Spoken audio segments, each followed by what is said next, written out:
হয় নিশ্চয়কৈ পঞ্চায়ত নিৰ্বাচনৰ দিন ঘোষণা হোৱাৰ পিছতে দেখা গৈছে শাসক বিৰোধীৰ মাজত যথেষ্ট তৎপৰতা আৰম্ভ হৈছে আৰু প্ৰতিগৰাকী সদস্যৰ মাজত যি মনোনয়ন পত্ৰ দাখিলৰ যি তৎপৰতা সেই তৎপৰতা দেখা গৈছে আৰু মই এই মুহূৰ্তত জাগিৰোড সমষ্টিত উপস্থিত আছো। জাগিৰোড সমষ্টিৰ যিহেতু দ্বিতীয় পৰ্যায়ৰ এই পঞ্চায়ত নিৰ্বাচন অনুষ্ঠিত হ'ব আৰু এই দ্বিতীয় পৰ্যায়ৰ পঞ্চায়ত নিৰ্বাচনৰ বাবে আজি যিসকল আঞ্চলিক পঞ্চায়তৰ সদস্য আৰু জিলা পৰিষদৰ সদস্য সকলে আজি মনোনয়ন পত্ৰ দাখিল কৰিব আৰু এনেধৰণে পীযুষ হাজৰিকা আচলতে এই যি মনোনয়ন দাখিলৰ যি শোভাযাত্ৰা সেই শোভাযাত্ৰাত তেওঁ অংশগ্ৰহণ কৰিছে আৰু জিলা পৰিষদৰ সদস্যসকল আছে আৰু আঞ্চলিক পঞ্চায়তৰ সদস্যসকল আছে আৰু এনেধৰণে এক বিশাল শোভাযাত্ৰা কৰি তেওঁলোকে যি জাগিৰোড সমজিলাৰ যি কাৰ্যালয় সেই কাৰ্যালয়ত তেওঁলোকে মনোনয়ন পত্ৰ দাখিল কৰিব।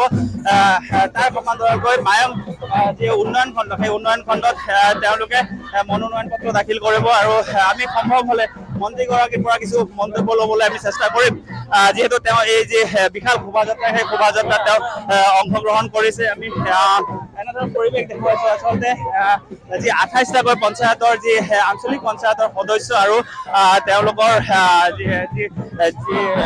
জিলা পৰিষদৰ সদস্যসকল আছে তেওঁলোকে আজি মনোনয়ন পত্ৰ দাখিল কৰিবলৈ গৈছে। এনেধৰণে এক শোভাযাত্ৰা আমি মন্ত্ৰীগৰাকী আছে আমি অলপ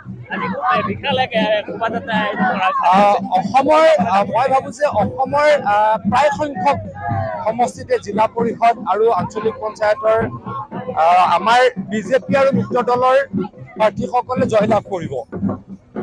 মই নাভাবো যে এই ইলেকশ্যনত বেলেগ কোনোবা জিকিব পাৰিব।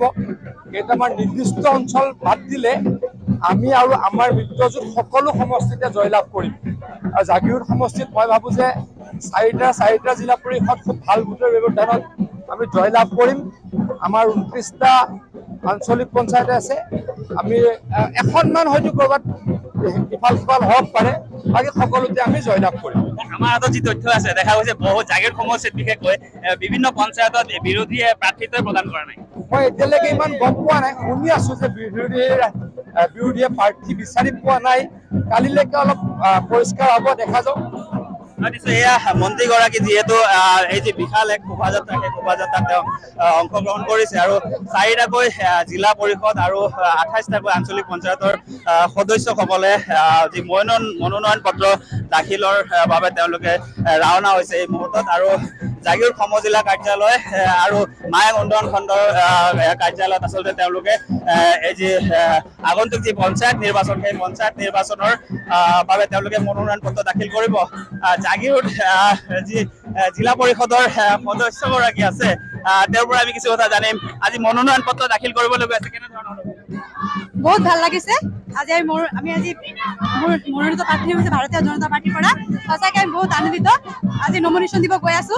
আমাৰ লগত উপস্থিত আছে আমাৰ বিধায়ক মাননীয় মন্ত্ৰী মহোদয় পীযুষ হাজৰিকা ডাঙৰীয়া। আমি সঁচাকৈ বহুত সুখী। ধন্যবাদ।